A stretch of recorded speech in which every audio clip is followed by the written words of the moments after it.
Enfrentando o crescente êxodo de fiéis, o inventor no ramo de seitas, Gedel Tigueiros, já não sabe mais o que fazer para aprisionar fiéis.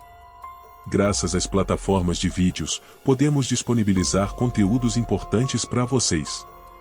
Com nossa mensagem você nunca mais será enganado pelas seitas. Hoje temos a honra de receber nosso irmão Osiel Schott. Assim como eu, Osiel também foi vítima da seita cristã Maranata. Osiel, seja muito bem-vindo. Sinta-se abraçado pela comunidade e a religião certa. Vamos começar ouvindo sua história com a Maranata. Meu irmão, é um prazer estar com você aqui no seu canal. A nossa história com a Maranata é uma história de muito amor. E como todo relacionamento, amor pode ter muitos resultados. Ficamos 22 anos lá dentro, eu e minha família. Podemos dizer que foram 22 anos de muitas amizades, muitas pessoas que passaram na minha vida, que marcaram a minha vida.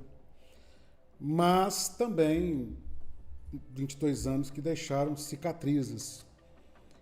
Eu gostaria de partilhar um pouco, espero que possamos ajudar aí os seus inscritos, porque tem muitas pessoas boas dentro da Maranata que estão ali sofrendo, mas não conseguem perceber.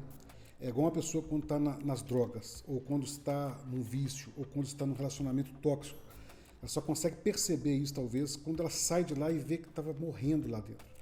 Então, a nossa história com a Maranata ela é marcada por várias etapas. Nós tivemos lá 22 anos, sendo 5 anos nós iniciamos como membro, obreiro e diáconos, e 17 anos no ministério como pastor, né, ungido e pastor. E nesse período nós tivemos ali uma história durante 10 anos aproximadamente de uma paixão cega. Amei aquele lugar, amei uma paixão louca. Não acreditava que poderia existir algo tão perfeito daquele jeito. E realmente não existia. Porque depois de 10 anos, 12 anos mais ou menos que eu estava lá, começaram a se cair as máscaras e foi se revelando coisas, né? Começou ali naquela prisão daquelas pessoas, aquele desvio de verbas. Não o escândalo em si, porque isso Jesus disse que é misto que aconteça, mas o problema maior foi justamente por ser uma obra que tudo era revelação, tudo era manifestado em dons espirituais para dirigir a igreja, e de repente Deus tinha se calado numa situação daquela tão vergonhosa. E pior, que quando aqueles pastores foram presos, aquela situação toda, depois eles voltaram para o poder, também falaram que Deus havia mostrado, que eles é que tinham que ficar.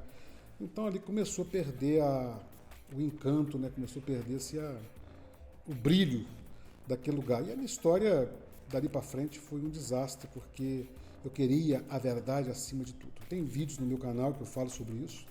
Eu queria descobrir a verdade acima de tudo. E descobri. E depois que descobre, não tem como ficar naquele lugar. É impossível. Só se for um covarde de marca maior. Então espero que eu possa partilhar com você e ajudar um pouco nessa história, tá bom? Vamos seguir. Quando você percebeu que esses dons espirituais eram usados de maneira manipuladora? Meu irmão, na verdade, eu comecei a perceber isso nesse episódio do presbitério. Porque, veja bem, você tem dons para tudo, né? Lá tem dom para fazer madrugada, evangelizar, tem que ter dom para, né, vai consultar o Senhor, tem que ter dom para batizar uma pessoa. E eles falam que o arranjo de flor é dom, que a madrugada às 6 horas da manhã é dom, que Deus mostrou as doutrinas, a revelação, tudo é dom. Aí você descobre que Deus é um Deus de confusão, porque o Deus que revela tudo vai revelar para voltar para o poder. Falo poder porque toda igreja, sua cúpula, toda seita religiosa, ela tem um domínio, né?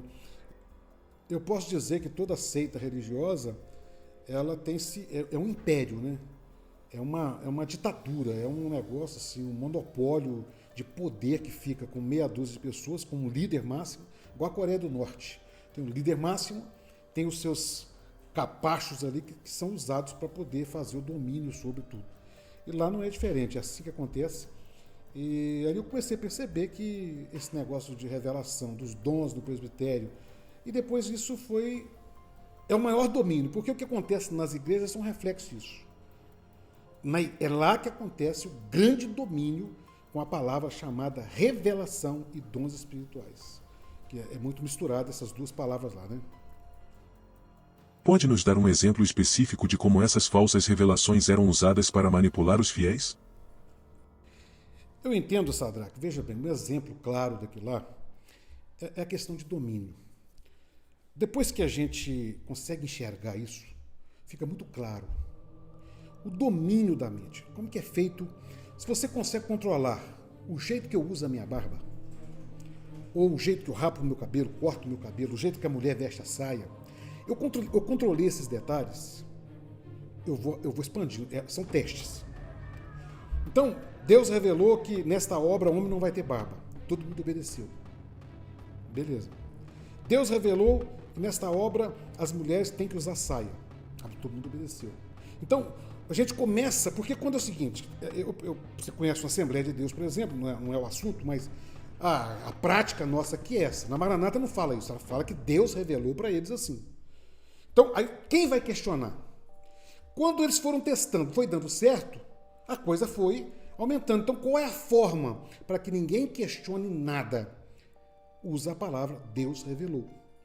É o domínio das pequenas coisas até as grandes coisas que nós vamos conversar para frente aí. Então, acho que o exemplo, claro, é essa coisa pequena, que vem, o jejum tem que ser de meia-noite até 9 horas da manhã. Tem muitas pessoas, me lembro de uma irmã lá que falava assim, para mim é fácil jejuar, que eu durmo tarde e levanto tarde, quando eu levantei já não tem mais jejum. Então, mas é questão de domínio. Não tem nada a ver com fidelidade, com santidade, com revelação de Deus, é domínio, né? E eu tenho provas que o que vem de lá não são revelações. Eu tenho vídeos, inclusive, falando detalhes, documentos provando que não são revelações, são, né?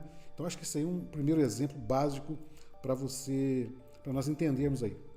Isso é simplesmente horrível. Como você conseguiu se libertar dessa seita e o que te motivou a falar abertamente sobre isso hoje?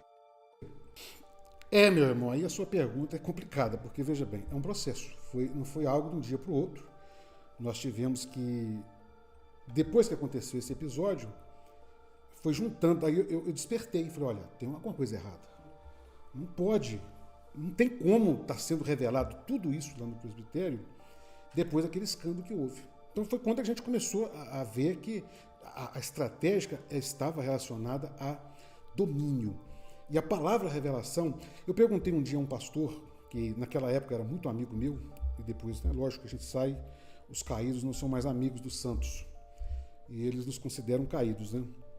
Então nunca mais ele entrou em contato comigo, pelo contrário, mas tudo bem. E ele falou o seguinte, eu perguntei, o que é revelação, o irmão? Que está, né, nosso presidente aí fala tanto revelação, todo dia revelação, revelação, revelação. E ele usou a seguinte expressão assim, Osiel, aquilo é coisa que está na cabeça dele. Só para você entender. Então, tem muitas pessoas que estão lá dentro, sabem que o que está acontecendo lá não é de Deus, mas estão presos no que lá. E eu era um desses. Então, mas começou. Só que eu comecei a questionar. Eu falei, não.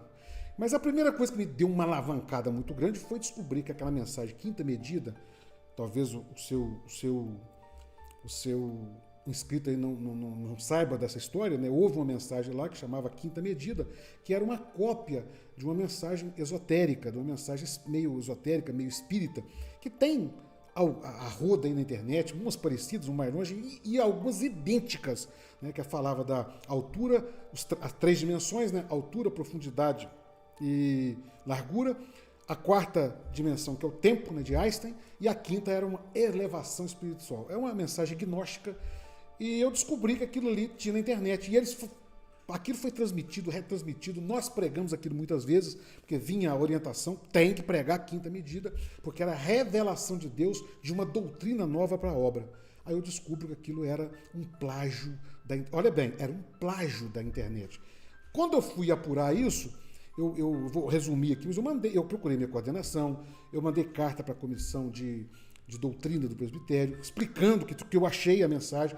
Eu cheguei até na minha inocência, porque eu não estava acreditando que aquele grupo de pessoas lá na frente eram capazes de fazer isso. Ô, meu irmão, a falta de temor é tão grande que você não acredita, né? Eu tenho um vídeo que eu fiz aqui que eu acabo desabando em lágrimas, porque quando você começa a refletir onde você esteve e a quem você estava seguindo, porque por mais que nós estamos ali por Cristo, você tem um grupo de pessoas que está te conduzindo. E eles tinham feito isso, eu mandei para a comissão de doutrina. O meu coordenador me repreendeu, e a comissão de doutrina mandou uma repreensão pelo coordenador também, que eu estava errado ainda, que eu não podia questionar a revelação de Deus. Então, assim, uma loucura. Depois fui apurar, clamor pelo sangue de Jesus, que é uma doutrina mais forte que eles têm lá. Eles batem no peito orgulhosos e falam assim, não está na Bíblia, mas Deus revelou para esta obra. Aí eu descubro, através, né, de gente lá de dentro, que estava na comissão, que havia saído, passou para mim cópia do livro. Eu tenho um livro do escritor, Maxwell White, é um americano. Ele conta de uma experiência, nem dele, ele conta de uma experiência de um grupo lá do ano de 1900 e pouco. E meu irmão, até as experiências que se conta lá no Manaim, aquela que fala assim, e o grupo estava orando, Deus revelou, clama agora, aí vai acontecer. Até isso tem no livro. Então, assim, eu fiquei, irmão, não tem palavras. É difícil. Olha, eu não sei nem o que fazer. Né? Você perguntou por que eu continuei, por que eu decidi falar? Porque não dá para calar, meu irmão.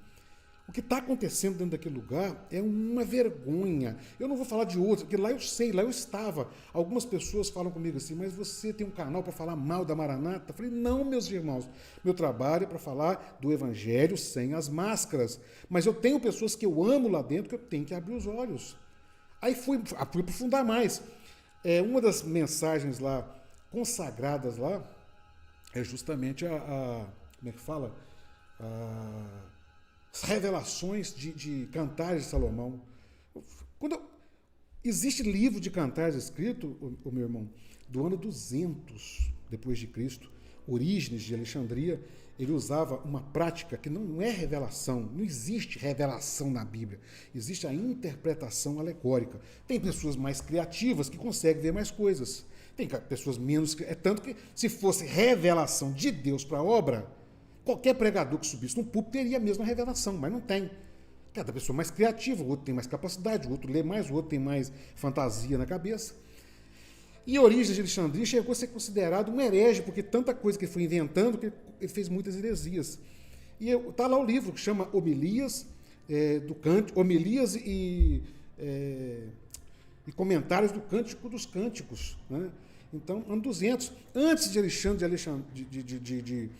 Orígenes de Alexandria, nós tivemos Filon de Alexandria também, só que ele usava, era antes de Cristo, ele usava a figura de Israel como sendo a noiva. E depois disso tem inúmeros livros aí para a internet, para tudo quanto é lado, a mesma baboseira. É uma interpretação alegórica, bonita, mas não tem fundamento. O pior, não é revelação de Deus para esta obra, como eles falam.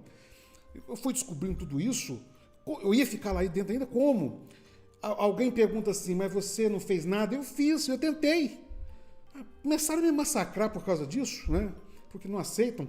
Consulta a palavra, sabe de onde é copiada a consulta a palavra? Da CCB. A CCB não é uma igreja, é uma seita religiosa também, ela não é uma igreja cristã.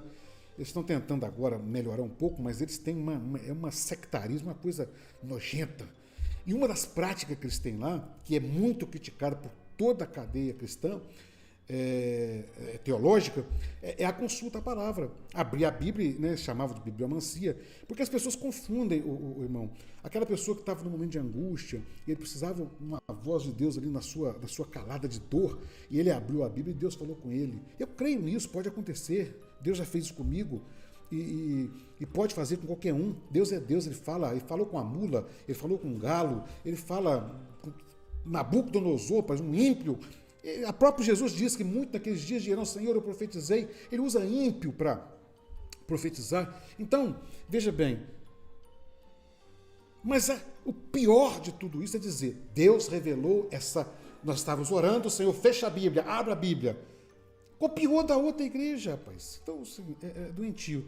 O culto profético é a mesma coisa, copiou da CCB. Quando eu descobri que todas as doutrinas que são bases, né, porque outras eu não tenho provas, mas essa eu tenho provas, bases eram mentiras, enganos, ali eu decidi, eu tenho que sair de qualquer maneira daqui e tenho que arrancar minha família daí de dentro.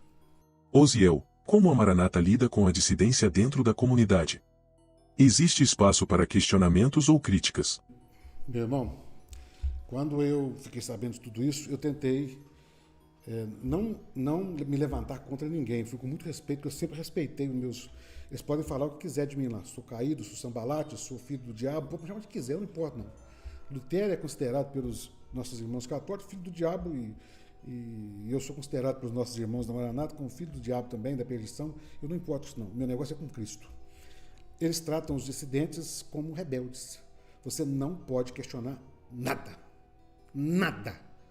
Se você perguntar assim, eu me lembro que houve uma situação, a última reunião presencial que eu participei foi uma coisa tão desagradável, que os pastores que estão lá são testemunha, que eu chorava, que molhei o chão de tanto chorar. Porque eu estava sofrendo agora todo tipo de retaliação por algumas ações minhas, porque eles não podiam me retalhar pelo que eu perguntava. Veja bem, se eu falar assim, olha, a doutrina quinta medida, eles não podem falar, não tá lá, então eles não podem me repreender. O que eles fizeram? Eu fiz um casamento do meu filho. Meu filho casou, ele membro da igreja, a noiva dele membro da igreja, batizada, um casamento dentro dos padrões, nem champanhe para fazer aquela taça que eles gostam de fazer foi usado água, E ele disse naquela reunião que ele perdeu meu ministério porque eu fiz o casamento do meu filho. Quando eu perguntei a ele, baseado em que isso? Tem na Bíblia? Ele falou, não importa se não está na Bíblia. Geodeti falou que é assim, aí ele mudou a palavra, o presbitério que é assim. Então, na verdade, nós temos lá um governante, né, um ditador, que manda e desmanda, e é uma forma, quando eles querem pegar alguém, se eles não podem te acusar naquilo que você perguntou, porque não tem argumento bíblico, eles usam duas palavras. Umas falam assim, revelação, mas Deus revelou. Se você fizer isso, você está levantando contra a revelação de Deus. Ou eles falam assim, eles pegam você em outra coisa, eles te marcam, e qualquer coisa que tiver acontecido, e ali eles vão detonar a sua vida e vão te massacrar de todas as formas. E depois que você decide a sair de lá, aí pronto. Aí meu irmão, aí é filho do diabo para cima, né? Eu tenho um caso, meu irmão, muito interessante. Tem uma família que caminha comigo hoje, que na semana que eu saí de lá, eu fiz um vídeo despedindo os irmãos. E esse irmão é um casal, assim, que inclusive são meus amigos, pessoas que eu amo muito. Saíram de lá na época, mas já eram meus amigos. Eles foram na minha casa. Ele falou, pastor, vim aqui hoje. E ele é muito sincero, ele é uma pessoa assim da área rural, mas um homem de Deus, menino bom, sincero demais. Ele falou assim, pastor, eu vim cá, eu vou rasgar o verbo. A esposa dele até falou, meu marido, não fala assim não. Ele falou, até sábado o senhor era um anjo dentro da igreja Maranata. O senhor agora é o capeta lá dentro. Aí, é isso aí. Então você entendeu a sua resposta aí. Você mencionou que os dons espirituais eram frequentemente manipulados. Como os líderes justificam essas manipulações para os fiéis? Meu irmão, não há explicação. Porque é o seguinte, veja bem. Vamos lá. Nós estamos começando, vamos de cima para baixo. De cima para baixo vem como revelação de Deus. Pronto. Ninguém questiona, é revelação, ou você cumpre, ou você cumpre. Não tem. E não tem o que explicar. Só explica o seguinte, quando você questiona, vamos supor, Deus revelou para fazer um jejum de semana. Se você questiona, você está indo contra a revelação de Deus. Então não tem explicação. Agora, no corpo da igreja, o que aconteceu dentro da Maranata? Às vezes alguém me pergunta, você quer que Deus fala dentro da Maranata com alguém? Eu digo o seguinte, Deus fala quando Ele quiser, do jeito que Ele quiser, da forma que Ele quiser. Deus é Deus. Quem sou eu para dizer que Deus não vai falar lá? Eu sou dono de Deus? Não, eles acham que são dono do Espírito Santo. Porque quando eu saí, eles falaram que eu não ia levar o Espírito Santo, que é propriedade deles. Né? Eu não. Eu tenho que ter humildade para entender que Deus faz o que Ele quiser fazer. Deus quiser falar dentro da igreja católica, falar dentro do espiritismo, dentro da macumba, Deus faz o que Ele quiser, do jeito que Ele quiser.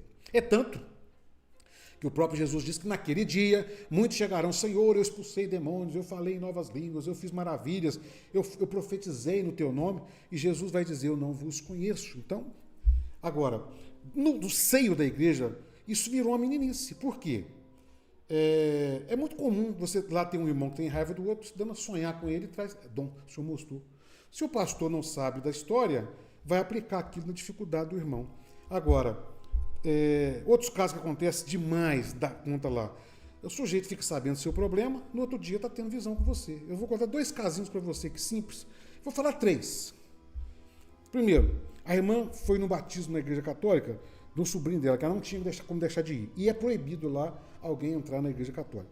Quando ela sai da porta da igreja, tinha uma irmã do grupo de intercessão do outro lado passando. O grupo de intercessão lá é o grupo da elite espiritual.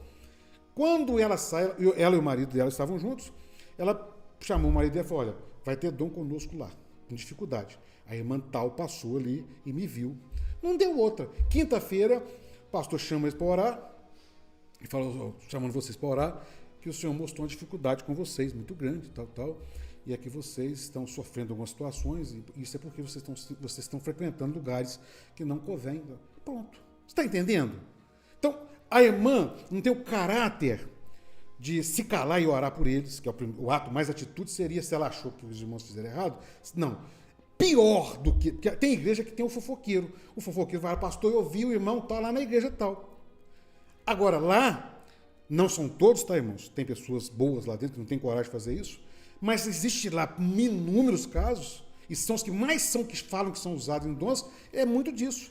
Em vez de ir lá fofocar para o pastor, inventa um dom e passa para o ministério.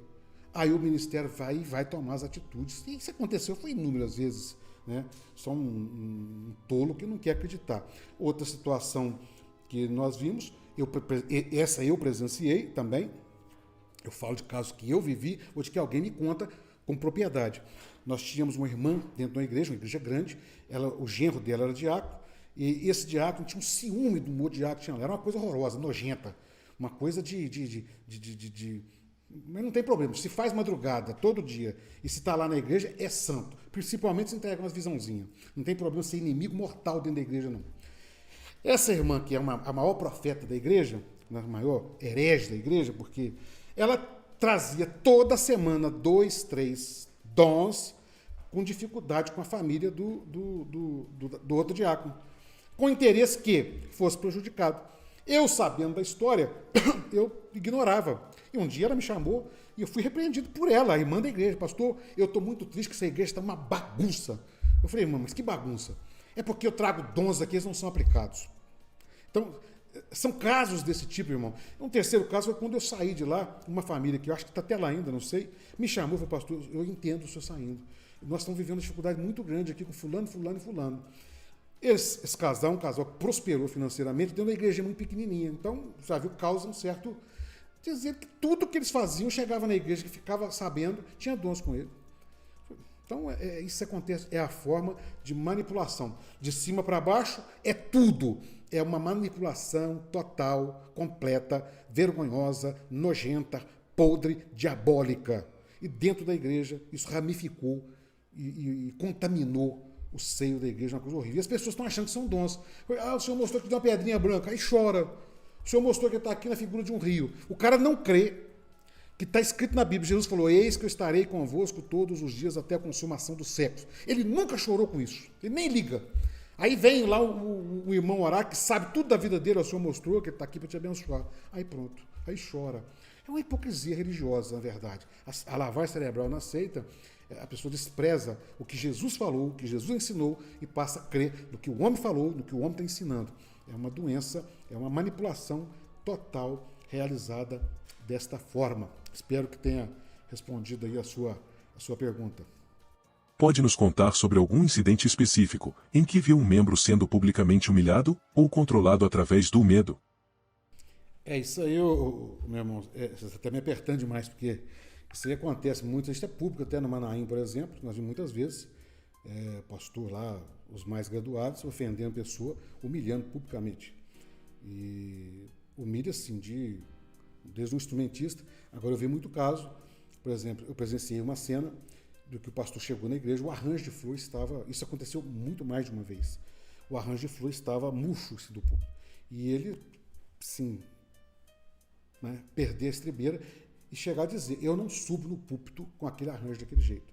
E as irmãs, na hora quase de começar o culto, tem que sair correndo, chorando e arrumar a flor, arruma onde arrumar, porque talvez a irmã do dia não conseguiu arrumar a flor. Então, assim, é vergonhoso. Instrumentista, quantas vezes eu vi na hora do culto, o instrumentista ou o grupo de louvor dá um errado, o pastor, em vez de parar, falou, irmão, vamos começar de novo, né? Porque nós somos irmãos, não. Vocês não ensaiaram, vocês não estão preparados para grupo de louvor.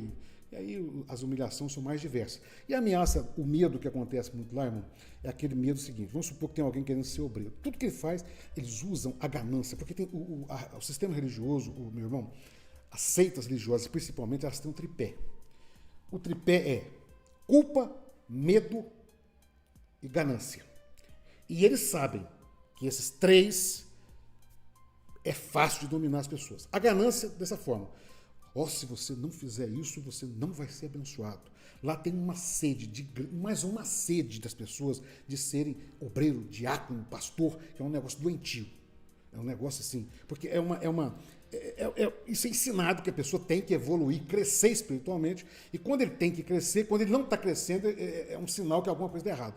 Então, eles usam medo para isso. Se você ficar fazendo isso, o cara gosta de um futebol, por exemplo. Se você continuar participando disso, você nunca vai ser obreiro. E isso gera. Então, a ganância, não financeira, mas daquela sede do homem aparecer, do homem estar na frente, leva através do sentimento de culpa, né? Ele quer. Do medo de não ir. E da culpa ao mesmo tempo. Fala, meu Deus, quando ele não cumpre uma determinada coisa, ele fica aquela culpa. Meu Deus, eu não estou evoluindo porque... Então, isso vai amarrando a pessoa. E o medo, culpa e a ganância. Isso é atrelado. E o medo é o seguinte, meu irmão, é terrível. Se você deixar essa obra, você vai ser comido de bicho. Nós temos mensagens gravadas aí do pastor lá, presidente, falando que o ônibus vai passar por cima, mas o outro foi lá e foi comido de bicho. As pessoas que ficam lá, se eu deixar essa obra, por isso que, irmão, é por isso que quantos pastores deixaram a Maranata nos últimos anos? Quantos estão aí falando?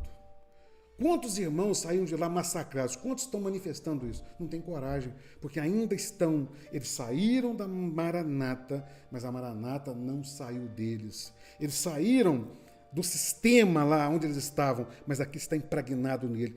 É tanto que alguns costumam voltar, porque não conseguem. A lavagem cerebral é algo, tem que fazer um processo. O cara tem que fazer tratamento psicológico, psiquiátrico às vezes, entendeu? A Maranata tem uma estrutura de liderança bastante rígida. Como você descreveria o papel de Gedel Tigueiros dentro dessa hierarquia? Meu irmão, falar de Jodeti é muito difícil, né? O Jodeti, ele é o Papa intocável da Igreja Cristã Maranata. Ele é o Papa. Da mesma forma que os irmãos católicos consideram o Papa infalível, né? Tudo que ele fala é Deus falando, os irmãos da Maranata também consideram o Jodeti da mesma forma, é o ungido de Deus. E ele próprio, parece-me que ele acredita que ele é um Moisés que foi levantado para conduzir um povo à terra prometida. Porque ele age dessa forma, mas não com amor, né? Ele é justamente o inverso de Cristo. Quero dizer uma coisa para os irmãos. Há uma confusão muito grande entre perdão e consentimento. Quando nós perdoamos, nós estamos perdoando irmãos. O perdão é para irmãos. Os que não são irmãos, que foram nossos irmãos, eles vão se entender com o Senhor. Esse perdão, nós não precisamos de perdoar alguém que saiu. Por quê? Porque é do consentimento do Senhor, o Senhor se permitiu. Por quê? Porque não era dos nossos. Então nós temos que ter muito cuidado para não fazer essa confusão. O perdão está conosco, está com sua família, está com seus irmãos. É alguma coisa que o mundo tem lá as suas soluções. E nós temos o Senhor. Então diz assim, olha, aquele pessoal que saiu tem que ter amor por eles, ficar orando de jeito nenhum. A palavra do Senhor diz assim, nem constais sequer comais. Não entre na sua casa. Mas e no meio da sua... Entra assim, entra pelo YouTube, pela sua curiosidade, e você traz para dentro da sua casa o mal. Tira isso. Pronto, vamos ser despedidos com a bênção apostólica. Eu convido o pastor Antônio Carlos de Oliveira. Cristo é aquele que veio, abraçou o povo, chorava, amou os caídos. Ele é o contrário, ele é aquele homem ditador que todo mundo sabe, né? Não quero entrar muito no mérito para falar dele, porque a única vez que ele conversou comigo foi quando eu saí. Eu tenho isso narrado nos meus vídeos, no meu canal. Quando eu saí, ele me ligou e eu atendi o telefone todo alegrinho, achando que ele ia me dar algum conselho, né? Ele falou, Jodeti, eu falei, opa, prazer. E ele, na verdade, Dali em diante ele começou a me humilhar e amaldiçoou minha vida, minha casa, minha família, até a 4ª geração. Eu tentei, falei, pastor, mas eu não sou inimigo da obra, o senhor está falando isso, e a Bíblia manda abençoar até os inimigos. Eu estou feliz com a minha família, estou tomando a decisão com a minha esposa. Aí ele falou assim, você está feliz agora, você vai ver daqui uns dias o que vai acontecer com você. E mandou ler um versículo lá de uma maldição até a 4ª geração. Então o homem, assim, é um completo psicopata louco. E de falar um negócio desse com quem ficou 17 anos como pastor trabalhando lá voluntariamente. No mínimo, um desrespeito muito grande. E é assim que ele trata todo mundo lá dentro, todo mundo sabe. Ele tem lá um grupo à volta dele que, por causa das benesses que recebe, eu falei isso com ele no dia, ele só está lá por causa disso. Ele tem um grupo, todo ditador tem um grupo. Isso é um sistema ditatorial. Eles têm o ditador, que é o dono da igreja, isso aí acontece na Universal, acontece na... todas, tá aí, um monte, né? Seu canal mesmo sempre fala disso. E eles governam e dominam sem medo algum, porque eles mandam, aquele grupo obedece e vai remandando, e aquele grupo mantém a proteção deles. Aquele grupo mantém eles no poder. Lá foi criado o tal Conselho Presbiteral, uma coisa mais ridícula do mundo, porque nenhum pastor do Conselho Presbiteral tem coragem sequer falar que ele é bonito. Eu participei de reunião de pastor com o Judeti, 3 reuniões. A primeira que eu participei, era ungido ainda, falei, nunca mais, meu Deus. Depois eu não participei mais, mas quando houve aquele escândalo, que vazou aquele tudo, eu achei que eles estavam mais humildes, eu fui participar de uma reunião. Meu Deus, Jesus amado. E a última que eu participei foi depois do escândalo. Eu achei que, sem comentário, Deus tenha misericórdia. Então esse é o perfil, não só de Judeti, mas de todo dono de igreja, os ditadores, os papas que estão aí. Tá? Ele é o Papa. O que ele fala é infalível. Todos são obrigados a obedecer. E tem uma coisa, 90% ou mais dessas loucuras todas que saem de lá são da cabeça dele, tá certo? Mas é problema dele com Deus, né? Eu sempre falo, tem um versículo que Jesus falou assim, falou para os fariseus, quem disse para vocês que vocês vão fugir da ira vindoura? Tem uma tradução que fala, quem vos ensinou a fugir da ira vindoura, né? Quem disse que vocês vão fugir da ira vindoura? Acho que a palavra correta é essa, não tem outra, e é com Deus, né? Existem outras seitas ou organizações religiosas, com as quais a Maranata mantém relações ou alianças? Olha, meu irmão, eu não, a Maranata não mistura com ninguém, não. Eles são sectaristas totalmente. Eles têm influência, igual eu já falei antes, né, doutrina que eles copiaram de outras igrejas, mas eles não misturam com ninguém, não pode. Por exemplo, não pode na igreja católica, qualquer outro trabalho de outra religião que não seja evangélica, não pode ir. Mesmo nas outras igrejas evangélicas é recomendado não ir. Mas você não é disciplinado, por exemplo, se você foi num culto dentro da igreja evangélica.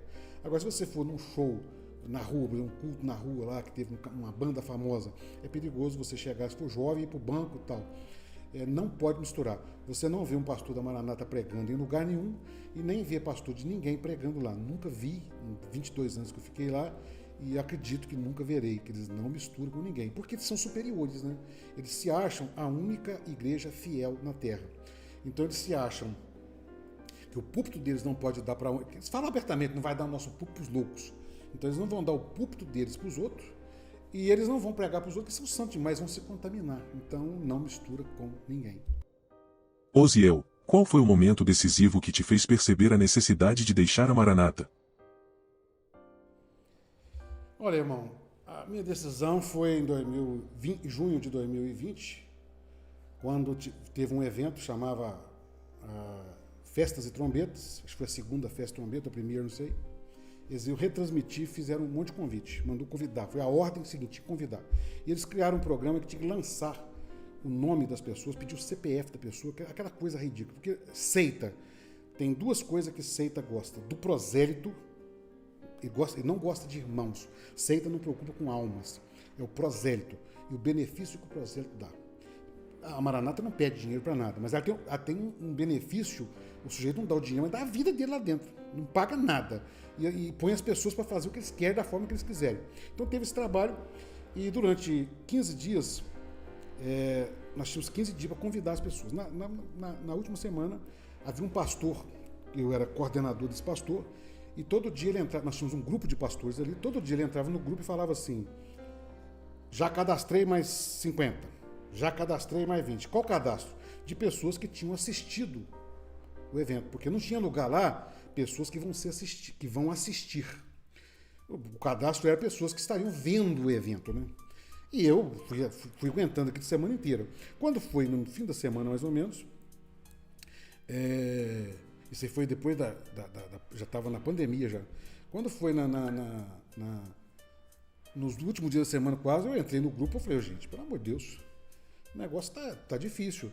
Eu estou convidando as pessoas também, mas não estou lançando, porque como é que eu vou saber que uma pessoa que eu convidei assistiu o negócio? Isso é uma estatística falsa, mentirosa. Eu acho que Deus não vai agradar de estatística falsa. Aí o presidente o meu coordenador entrou no grupo, né, que ele fazia parte, e não falou comigo, não, falou com o pastor que estava fazendo. Fulano de tal, você está certíssimo, continue assim. Falei, ele tá me massacrando, né? Porque então tem que falar mentira. Ali eu já falei, eu não tenho como ficar nesse lugar. E o que desdobrou foi depois, porque houve muitas igrejas, não entregou muito número, não. Inclusive eu fui ligado com uma igreja, porque eu dei a estatística correta. É uma igreja que tinha uns 30 membros, foram 16 visitantes. Para quê? Foi uma humilhação total, porque me massacraram, que só tinha levado 16 na igreja. A igreja tinha 30 membros, eu levei 16. A igreja central do meu menino tinha uns 100 membros, não deve ter levado 50, por exemplo. Então, mas não importa se foi 50%, ou 100% ou 1000%. Eles querem número. Aí o presbitério lançou uma maldição pública para quem não valorizou o evento, era para o juízo do tal, era para a família dele, porque não está valorizando a obra de Deus. E eu entrei naquele grupo de novo, eu falei, gente, nós estamos em plena pandemia, gente morrendo para tudo quanto é lado, em vez de nós estarmos orando pelas pessoas doentes, nós estamos amaldiçoando quem não está. Isso não está certo, não. Aí eu estava errado ainda. Aí eu falei, chega. Aí foi quando eu tomei a decisão realmente de sair. E eles usam todo esse terror de ameaça para dominar as pessoas. Mas graças a Deus, o domínio deles foi quebrado na minha vida pelo poder de Jesus. Porque tudo que aconteceu depois, né, a ligação de Geodeti... Muito obrigado por nos acompanhar até o final. Mas calma que ainda não acabou. Vamos comigo agora para a parte 2. Os conteúdos citados neste episódio, o link da segunda parte, e do canal do irmão Osiel, estão disponíveis nos comentários. Que Deus nos livre das seitas. Amém.